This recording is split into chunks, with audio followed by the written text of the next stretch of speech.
நல்ல காரசாரமாக கார தோசை செய்யலாங்களா? அதுக்கு பச்சரிசி ஒரு டம்ளர் ஊற வச்சுருக்கேன். அதே அளவு கடலைப்பருப்பு தனியாக ஊற வச்சுருக்கேன்.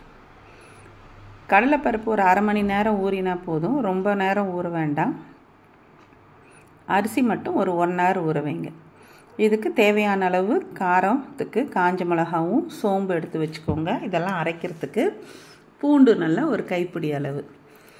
இதெல்லாம் ஊறிக்கிட்டு இருக்கிற நேரத்தில் கடாயில் கொஞ்சம் எண்ணெய் விட்டு அதில் கடுகு சீரகம் போட்டு தாளித்து பொடியாக நறுக்கின வெங்காயம் கொஞ்சம் கருவேப்பிலை இதை போட்டு அதிலே கொஞ்சம் மஞ்சள் தூளும் சேர்த்து லேசாக வதக்கி எடுத்துக்கிட்டால் போதும். இது ரொம்ப நல்லா வதங்கணும்னு அவசியம் கிடையாது.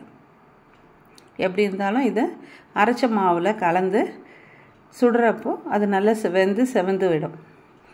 இப்போ மாவு அரைக்கலாங்களா? அதுக்கு ஃபஸ்ட்டு மிக்ஸி ஜாரில் உப்பு, காஞ்ச மிளகாய், சோம்பு இதை போட்டு முதல்ல கரகரப்பாக ஒரு ஓட்டு எடுத்துக்கோங்க. இதுலேயே பூண்டையும் சேர்த்துருங்க.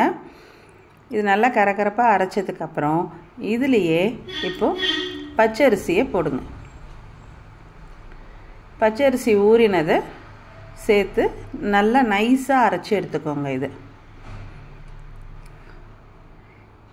இது நல்லா நைஸாக அரைச்சதுக்கப்புறமா இப்போ இதில் கடலைப்பருப்பு ஊறினதை சேர்த்துக்கோங்க. போட்டு கரகரப்பாக அரைச்சிக்கோங்க. இது அப்போ தான் தோசை நல்லா மொறுமொறுன்னு வரும். இது ரொம்ப நைஸாக அரைக்கக்கூடாது. இன்னும் கூட கரகரப்பாக எடுக்கிறதுனாலும் எடுத்துக்கலாம். இப்போ இதை ஒரு பாத்திரத்துக்கு இந்த மாவை மாற்றிக்கோங்க. அதுலேயே இந்த வதக்கி வச்சுருக்கிற வெங்காயம் மிக்ஸை போட்டுருங்க.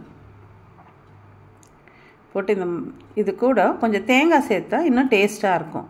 ஸோ தேங்காவை ஒன்று பல்லாக அரியறதா இருந்தால் அரைச்சிக்கோங்க. அப்படி இல்லைன்னா இந்த மாவு அரைச்ச மிக்சியிலே போட்டு ஒரே ஒரு ஓட்டு எடுத்தீங்கன்னா அப்படி கரகரப்பாக ஆகிடும். இப்போ அதையும் இந்த மாவோடு சேர்த்துக்கலாம். இப்போ எல்லாத்தையும் நல்லா மிக்ஸ் பண்ணிக்கோங்க. கருவேப்பிலையை நம்ம முழுசாக போடுறப்போ அது சின்ன பசங்க இருந்தால் அதை எடுத்து போட்டு தான் சாப்பிடுவாங்க. அதனால் மிக்சியில் இப்படி போட்டு ஒரு ஓட்டி அதையும் மாவோடு சேர்த்துட்டோம்னா அது பிரித்து எடுக்க முடியாது. நமக்கு ஹெல்த்துக்கும் நல்லது. இப்போ இதில் சீரகம், சோம்பு, கருவேப்பிலை, பூண்டுன்னுட்டுன்னு வாயு சம்பந்தமாக தொல்லை கொடுக்காத அளவுக்கு எல்லாம் சேர்த்துருக்கோம். இப்போ இதில் தவாவை நல்லா சூடு ஏறின உடனே இப்போ இந்த மாவை மெலிசாக ஊற்றி எடுத்துக்கோங்க. இதுக்கு கொஞ்சம் எண்ணெய் தாராளமாக விடணும். ஹை ஃப்ளேமில் வச்சு ஃபஸ்ட்டு ஊற்றி நல்லா செவந்ததுக்கப்புறம் மீடியம் ஃப்ளேமில் திருப்பி போட்டு வேக விடுங்க.